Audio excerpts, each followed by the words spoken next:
The GN1000 remote handset lifter has the ability to let the end user know when the phone is ringing, even if they're out of the room but are within range with a GN headset. It does this with a ringtone sensor on the GN1000. This sensor is a sensor for magnetic fluctuation in the speaker of the speakerphone. It's not for audio or sound waves.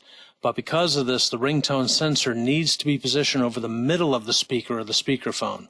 If it's all the way up or down, the ringtone sensor will not sense that the phone is ringing. Once the remote handset lifter is set up completely, you should get a ringtone in the headset when the phone rings. If not, here are some steps to troubleshoot. First, ensure when the arm is down of the lifter that you do not have a flashing red light on the lifter. If you do, this means the ringtone sensor is turned off.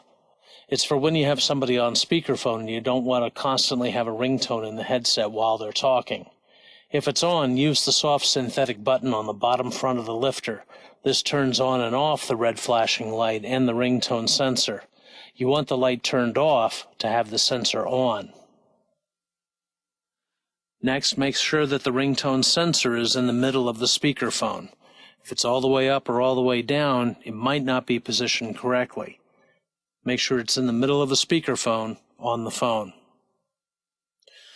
Next thing is to make sure that the phone is comfortably loud enough that the ringtone sensor should be able to hear it. It doesn't have to be really loud, and it doesn't have to be very, very quiet. It needs to be somewhere comfortably in the middle. Finally, around the top back of the remote handset lifter is a little thumb knob, and this actually sets the sensitivity of the ringtone sensor. What you want to do is to turn it all the way counterclockwise to start with. Then call this phone, and while the phone is ringing, slowly turn this clockwise until you hear the ringtone in the headset, but don't go any further. You want it sensitive enough so it'll hear the ringtone, but not so sensitive that it picks up background noise or other phones. Try these, and if it still does not alert you that there's an incoming call, try resetting the headset.